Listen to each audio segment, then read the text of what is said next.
characterize the most?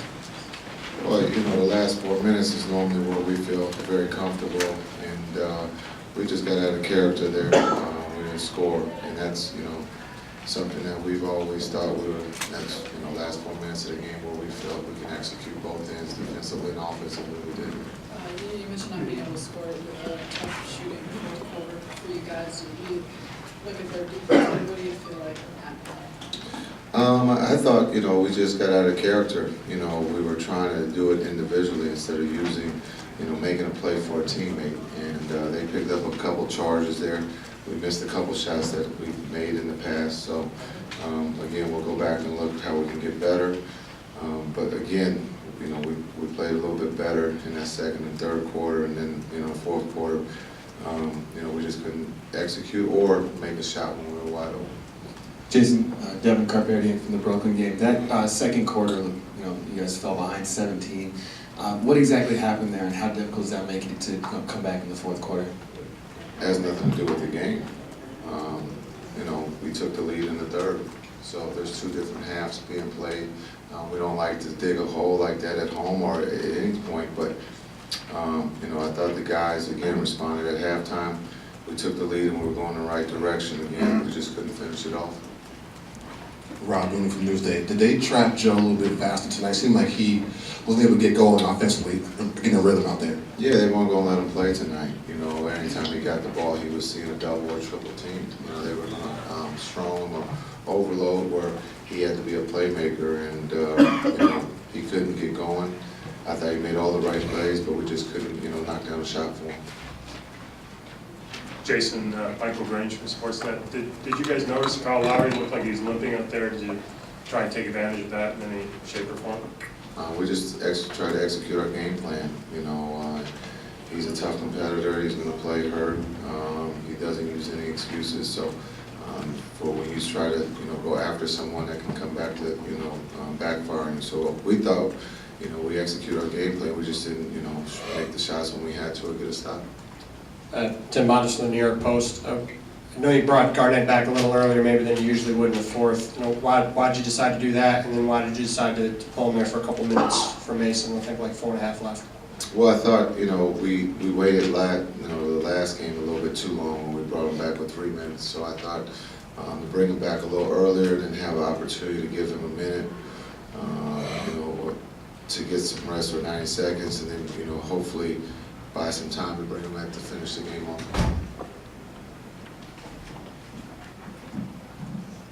Anyone else? Okay, thank you. All season long, we sort of marveled at Kyle's, ability to play through stuff. Was tonight as impressive as you've seen him, given the physical problems he's dealing with? It was. He's dealing with a lot right now, and he came through flying colors and fought through foul trouble, a little bit of adversity throughout the game, and still came through and gave us 22. And again, the most important thing is playing that whole game. The end of the game with 5 fouls was big for us.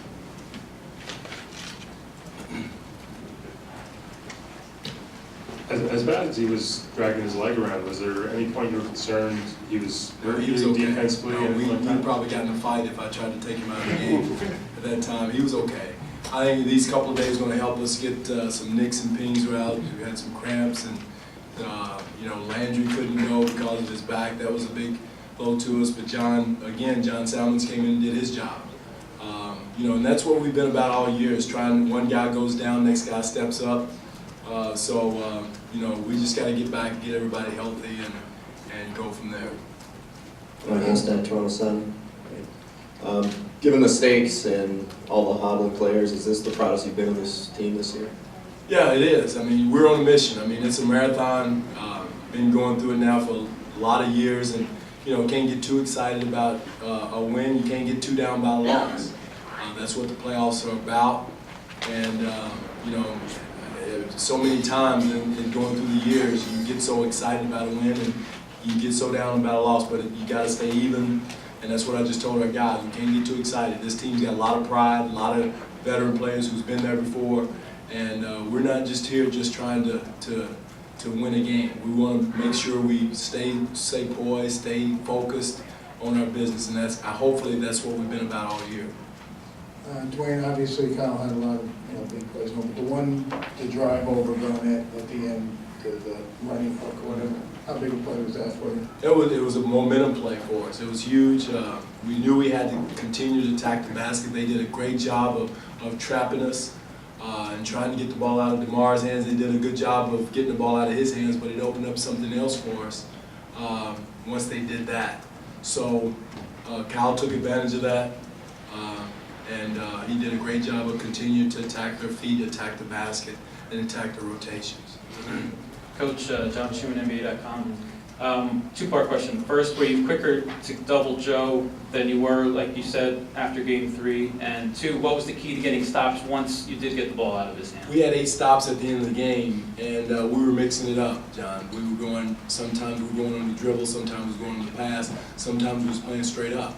So we were mixing it up. John Salmons had it a few times going straight up. We played it straight up with him. So again, I thought mixing it up kept them off balance a little bit. Hopefully it did. I don't know. I have to go back and look at the tape.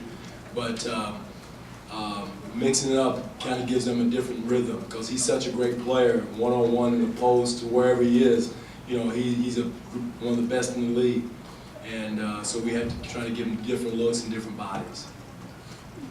Jason Shutt, BrooklynFans.com. Expanding on that, Joe only had 7 points in this game. Darren Williams had 10, combined 17. Last game they combined for 50. What was the secret in shutting down their backcourt in general? Okay, all right.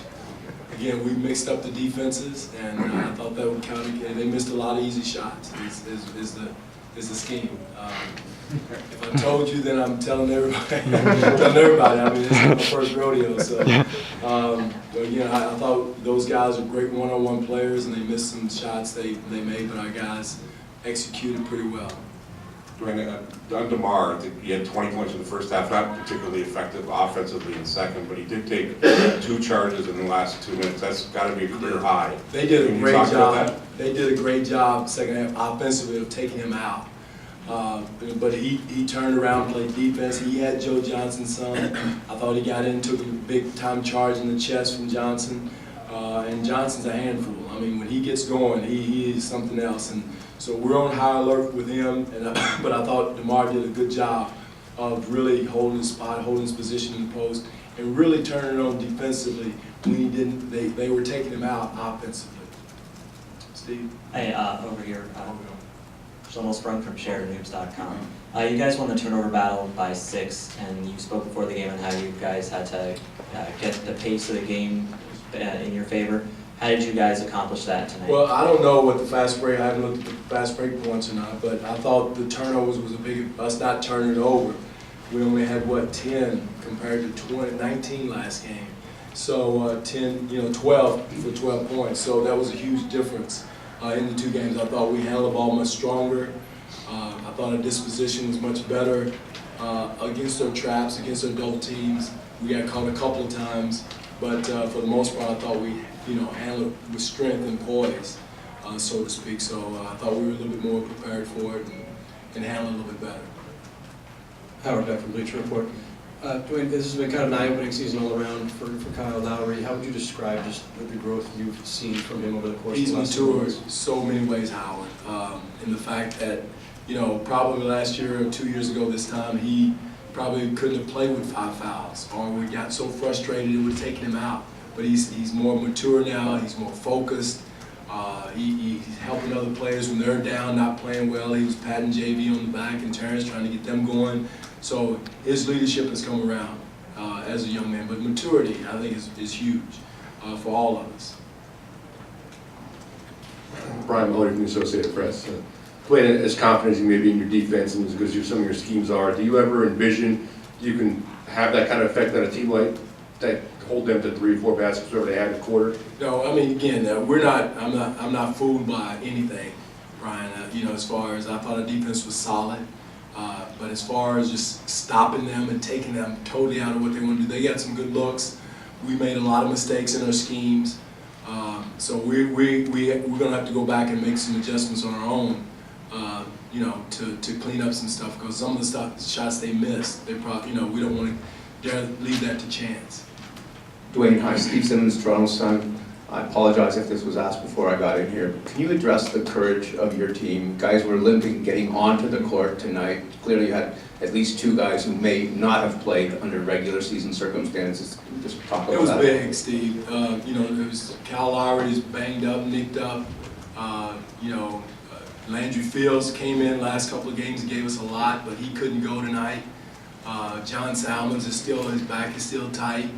So we're really nicked up right now. So it was huge, a huge courageous game by those guys to come in and perform and play and still produce. I thought John gave us some good minutes defensively, and Kyle did an excellent job on both ends of the floor, nicked up. So these couple of days are going to be good for us to go back and get our training staff to work and put them to work, and they're one of the best in the league. So we got some mending to do. Is this almost historical for this franchise, what happens next? Well, maybe for the franchise. I was saying earlier that, you know, going through the 90s, I remember going with Seattle and all other times through Dallas. It's a marathon. We can't get too high with one game. We can't get too low. For this young team, I think it's a big step. But for our franchise going forward, if, you know, things work out, you know, we should be looking for bigger picture. You know, big picture. We want to make sure we don't want to just be a flash in the pan. We want to, you know, we want to make sure we're building something that will last. Dwayne, Chris Maddox, Sports Illustrated. DeMar's really settled down since that game 1 over the last 3. Was there anything you or any of the other coaches said to him in the days after that game 1 that you feel may have had an impact there? Chris, I think the most important thing is just still believing in him. Nothing, you know, nothing that anyone was going to say. We said that from day 1. The playoffs are a different animal, and trying to go through the year talking about it, trying to build physicality, going through the process, all that stuff. We can talk about it all they want, but until you actually step on the court in a playoff atmosphere, that's the only time you really get it physically and mentally, you know. And now players, now DeMar understands what we're talking about physicality, about, you know, defensive stops and stuff like that. So it's what we've been preaching for a couple of years now, and I think going through that first game kind of helped him soak it in, play through physicality, play through the contact, and still produce. And I think and the same is going to be for JV and Terrence going through this, the process of going through it. And it's not going to happen overnight. I'd love to wave a magic wand and say, hey, here it is. But until they go through it, make the mistakes, believe me, and there's a lot of them, you know, it's just time is going to be good for them. Josh Lewinberg, TSN Radio. Coach, you mentioned Kyle, right here. You mentioned Kyle making that defensive play at the end of the game, poking the ball away from Pierce. Amir also taking a charge, both with 5 fouls in the last 90 seconds. What does that kind of fearlessness do at the end of the game? It was a great part of our defense. It was a good individual plays, but I thought our team defense, Josh, was really solid. We had 8 stops in a row at the end of the game, and we were really big on that, consecutive stops. And that was part of it. Their individual defense with 5 fouls was huge. Final question, Michael. Dwayne, Mike Range from Sportsnet. The end of the third quarter looked like, I wouldn't say you're on the verge of blowing out, but the game was certainly tied, and you finished up with Chuck Hayes, the 3 other Kings, and Kyle left it around. And yet somehow you hung in there. How key was that? Well, again, you know, you get questioned because you expand your rotation. You get questioned because you don't have enough in your rotation. I have to use every tool in the toolbox. And, you know, guys banged up, nicked up, foul trouble. You have to reach in and go with them. We had Steve Novak out there also. You forgot about Steve. So, you know, we have to, you know, we're 15-man deep, and we have to use every bit of them according to what the situation calls for. And I thought with Steve out there, we needed some spacing, some offense, and we got that, and we got Pat back in. He needed a blow because he's cramping up and a little bit of everything too, so he needed a short break. Thank you. Both of you guys, given the significance of the game, the opponent, the stakes, what did you guys learn about yourselves to be able to finish that game so well? That's just us, man. We definitely resilient. We're not going to give up till the game over. You know, we're going to fight it through. I know Kyle was a little banged up, so I try to, you know, come out aggressive myself. And, you know, I know they was going to pick it up the second half, but, you know, that's just us. We get on the defensive end and win this game at the end of the game. Yeah, that's our team, man. You know, we got a full team of guys who just want to win. And myself, D, we're the leaders. It starts with us, but we got 13 other guys who want to win just as bad as us and want us to win. As bad as they want to win, we want to win. John Schumann, NBA.com. What was the difference defensively tonight from Friday, especially in regard to getting the ball out of Joe's hands? Physicality, we were much more physical. Our double team schemes, were a little bit better. We were much more aggressive on the ball, and we tried to make him, get the ball up to other players. And he was aggressive, but we limited him to only 7 shots, so you could do that. It's good. Hey, DeMar, what was this? Can you just go over what was the scheme for Joe tonight and why? Is it as much as you want to take the ball at his hands? Do you feel confident that other guys can't make the plays that he can? Not necessarily. We just try to, once he get in the post, if he get too deep, we bring it to throw the ball back out, so he won't do easy layups. We just scrambling. We understand he's going to kick it out to double teams. We scrambling, get out to do well, get out there to shooters. It's a constantly thing on the defensive end. It's not just Joe, it's everybody else as well. Kyle, Mike Grange from Sportsnet. With that knee, can you tell us a little bit what the problem is? And you realize you're a free agent this summer. You got to be protecting these things, don't you? Next question, please. I'm not worried about that. I'm okay. It's something that it's controllable. We can do what we got to do to get through the playoffs. It's nothing where I need surgery or nothing like that. It's nothing that serious, but it's definitely a pain. But I'm not gonna worry about it. I'm not gonna complain about it. I'm gonna go out there and do my job. Eric Smith from Sportsnet, maybe to both of you, kind of to that point, guys, you talk about Amir Johnson, he's been playing on one leg, it seems, for a good chunk of the season, and the effort he brought tonight, especially early in the game, then even kind of helping close things down in the fourth quarter. That's Amir, man. That's Iron Man right there, man. To be honest with you, he played through it all. Knees, ankle, everything. He's not gonna make one excuse. He's gonna go out there and do whatever he can to help us win, and he did it tonight.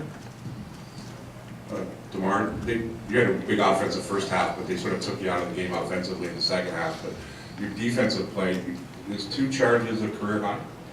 Nah. I hope it's not. You talk about your play on the last 4 minutes.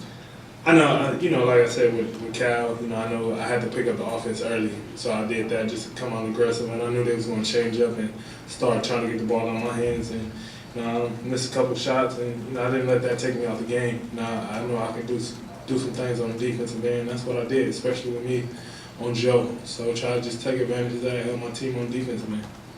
DeMar, Steve Simmons, Toronto Sun. What happened to your finger or fingers? My finger's been messed up. I've been playing with stitches in my hand for the last 3-4 weeks, so just something I've been playing with. Andy Roth, Sports Network. Do you guys feel the team has played their A game yet in this series? No. Encouraged by that? Going forward? I think we're just encouraged. We're going home 2-2. We're encouraged by that. We know that we put ourselves in a hole by losing game 1, and then losing game. We got to split. So now it's a 3-game series. We got to take care of home. Home's not going to take care of us, and I think we're just encouraged by going back 2-2. Our confidence is high. We've been excited. We thought we were going to win on Friday. Unfortunately, we didn't. We felt like we were going to win tonight, and we did. Hey, Shlomo Sprung from SharedNews.com over here. This is for both of you. You guys turned it over 10 times tonight and then 19 on Friday. What was the difference between just adjusting to their defensive schemes, traps, and those things? I think when they started to be aggressive, we were more conscious that, when we were driving, not looking too much for the foul. I think that's where a lot of our turnovers came from, where, we was getting stripped where we thought we got fouled or whatever you want to call it. So we was more conscious of that, being more aggressive, understanding when they pick it up, we got to pick it up too and take care of the ball. 2 more. Go ahead, Mitch. For Kyle, you talk about your sky hook over Kevin Garnett. How often do you shoot that shot? I think that's the first time this year.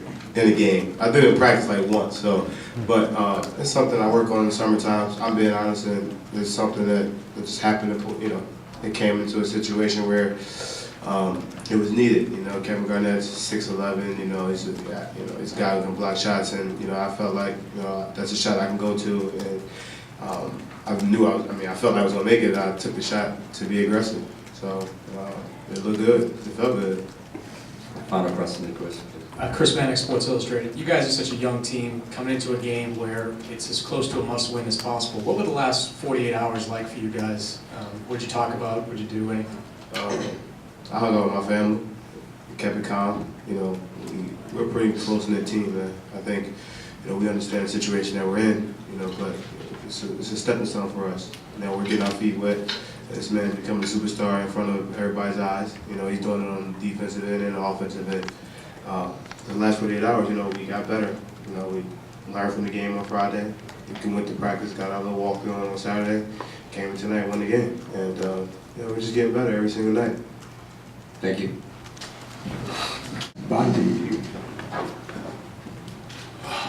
Well, what did they do defensively, different defensively today? It seemed like they threw a lot of more people at Joe in particular. I think they did a lot of the same things. You know, we know they're going to trap Joe off the pick and rolls and in the post. I think a lot of it was on us, you know, our execution, our turnovers. You know, I remember in the third quarter when we went up about three or 4 points, and we just started taking bad shots, you know, instead of continue to execute, move the ball, and really try to punish them in at the end of that third, and that's where they was able to get back in the game. So a combination of our turnovers and our lack of execution really did us in. But, you know, we're willing to give it to Joe, allow him to get double teamed, and he's going to have to make plays. You know, they're not going to let him beat them, they're going to let him beat them. He's been pretty dominant this series. And so, you know, we expected it. Brian. Brian Mahoney, Associated Press. When you guys scored 3 baskets in the fourth quarter, I mean, how does something like that happen with all the experience you guys have and everything, and just a bad night, or those kind of mistakes, stuff that just shouldn't happen? It shouldn't happen, but I thought we rushed a lot. I thought turnovers, combination of those two things, you know, pressing, you know, you get in a playoff situation, you know, one guy or 2, 3 guys wants to do it on their own instead of just running our offense, executing. And I think we got caught up into that. You know, when we ran our plays, when we got movement, we seemed to score most of the time. But I just thought, you know, we got out of our offense, and you know, that can't happen in the playoffs. You know, it's gotta come down to execution, and you can't have turnovers, especially in the fourth quarter. Howard, back to the picture report. The lot's been made, obviously, of just the experience that you guys had versus this team, the Raptors, having come in. Obviously, none of those starters have been in the playoffs before. This is 2 straight fourth quarters where they've really, you know, outplayed you guys down the stretch that you guys had on Friday. What have you seen just from them in terms of the way you've seen them maybe kind of grow up in front of everybody's eyes, including you guys? Well, they're a competitive group. I mean, we've seen that all season long. How well they played, getting 48 wins, how well they played in the fourth quarter, so many comeback wins. And we understand that this is a group that's not going to back down. They're not going to give up. You know, they're earning a lot of people's respect around the league. And, you know, just because you don't have a lot of playoff experience doesn't mean you're not a good team. I mean, you can learn on the fly. Once you go through a series, you get 3 or 4 games under your belt. Hey, well, you got experience. And so, you know, I mean, I remember my first playoff game. Once I played a couple games, I was like, you know, I was comfortable.